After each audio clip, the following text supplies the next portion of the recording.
What's going on, guys? Zuko back with another Dragonflight video. This is my new rock that I'm standing on now.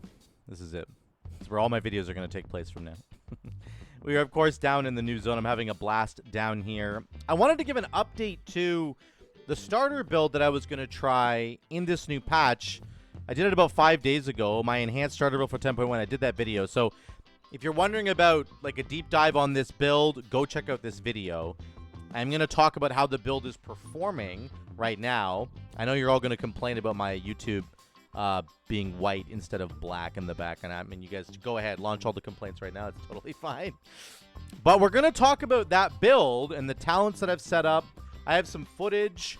And I'm going to show you, first of all, the overall damage that I did in a dungeon. This was actually kind of cool.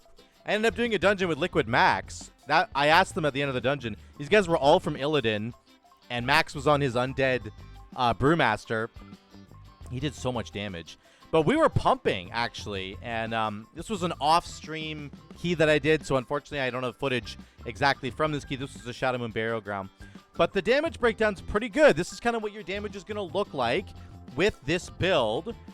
Chain Lightning being up there. Wind Fury got buffed by 50% in this patch. Remember that. Lightning Bolt is huge because of the Primordial Wave stuff. We'll get to that in a second. Crash Lightning, LE Blast is like our single target nuke, and then there's Storm Strike and all the other ones, right? So Crash Lightning actually is much higher. On details, it doesn't combine the two. So Crash Lightning is actually like 12% of our damage, right?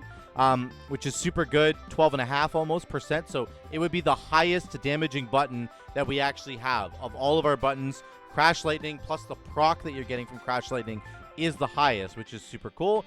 Ascendant's doing 3%. It's still proccing at, I would say, a relatively similar rate to what it was before. I'll talk about that in the video footage. Here's the talent setup. So, again, guys, with your class tree, you can do whatever you want. I like having Thunder Shock for knocking up enemies and extra CC. Very, very good.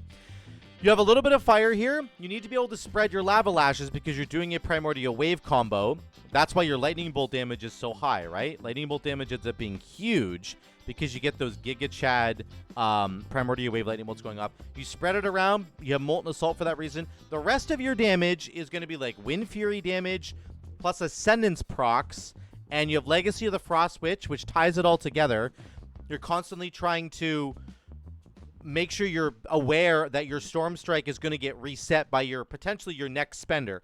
It depends how many stacks of Maelstrom weapon you've spent, right? But you always need to be aware of trying not to use a spender, right, if you have Storm Strike off cooldown. So always use Storm Strike first, then use a spender to try and get you the Storm Strike cooldown back. Very, very important. If you're playing any sort of physical build for Enhancement Shaman, you're going to have to pay attention to this buff. Let me just move the curtain there. There we go. Make sure that you're kind of paying attention to that, okay? Otherwise, the rest of it's kind of stock standard. We have Alpha Wolf for the extra damage from the doggos. Let's see how much that ended up doing. Not bad, 4.4%, a little bit lower. But again, with the tier set bonus that's coming in Season 2, that's going to get better. So that's kind of a breakdown of the build and how it looks. Let's jump into some actual footage that I have. This was from a different key at plus 22 Halls of Valor that I was doing.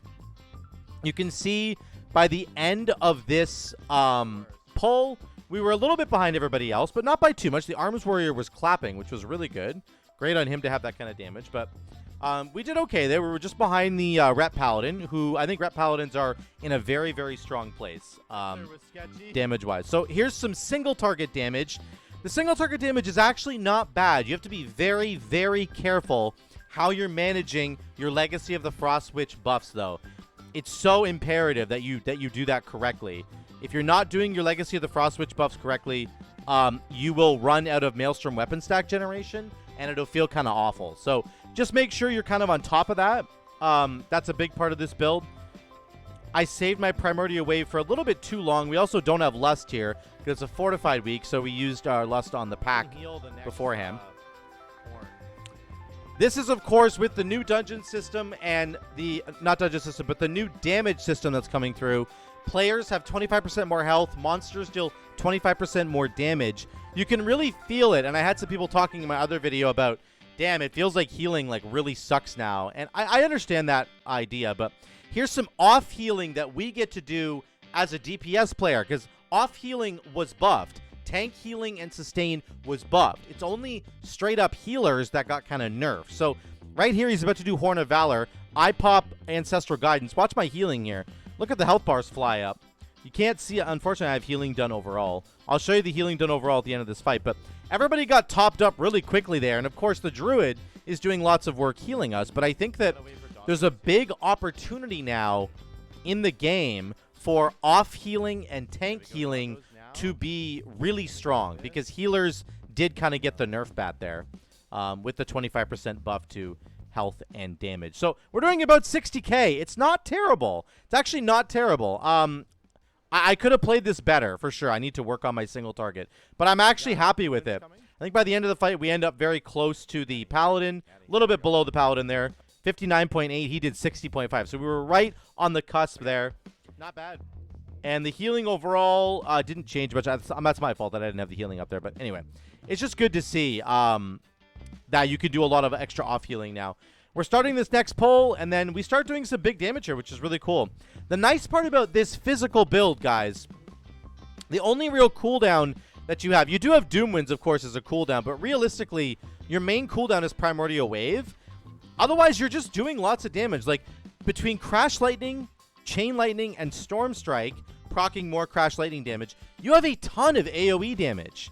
And you don't have to rely on cooldowns to get that damage going. You can see the Arms Warrior or the Fury Warrior popping off there with whatever cooldowns he had. I was trying to do some utility stuff here, trying to stop them from casting Etch and stuff, but our damage is great.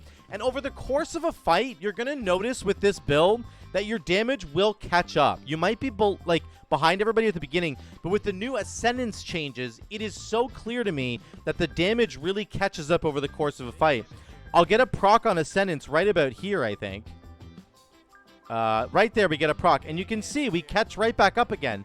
We're right in second place. We're above the Ret Paladin now. It's really, really good. The Ret Paladin dies, unfortunately, so we're definitely going to be ahead of him now. But we're kind of catching up to the Arms Warrior. And because of the changes to the procs, because you don't ever have a drought anymore, you kind of have a much smoother experience with Ascendance. You can guarantee that your damage is going to catch up as a fight goes on, even if at the beginning of that fight you start really behind everybody else. This is really cool here. Watch my damage. I have 1.23 million damage in total right now. Watch my Primordial Wave go off here. Primordial Wave, 1.27, 1.3 million, 2.2 million with the lightning bolts from Primordial Wave. That's insane. I was doing 70k, I think. What was I doing here? 70k DPS, and it goes to 110k.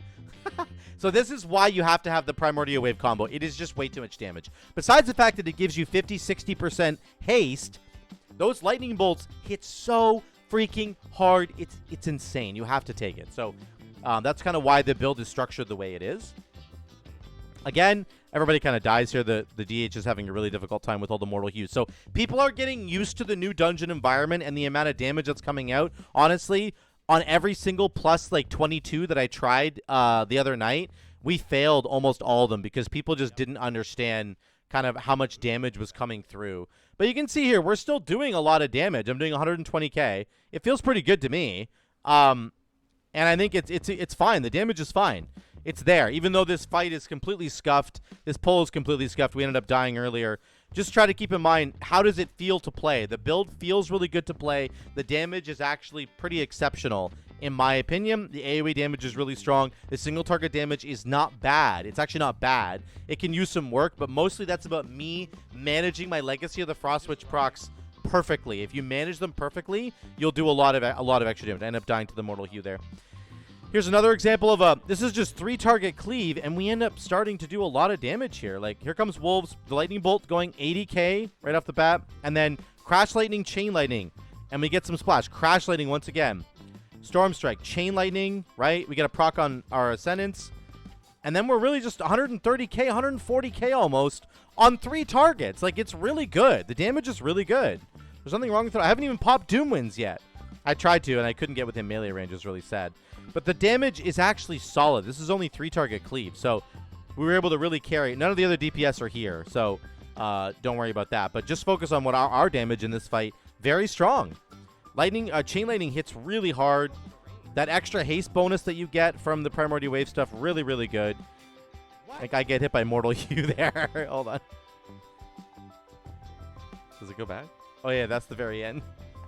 This is hilarious. I get smacked by Mortal Hue. Oh, hold on. Okay, here we go. You ready? I didn't even see it. I can barely see it. Look at they're aiming it like this way. And I'm standing right on the edge of it.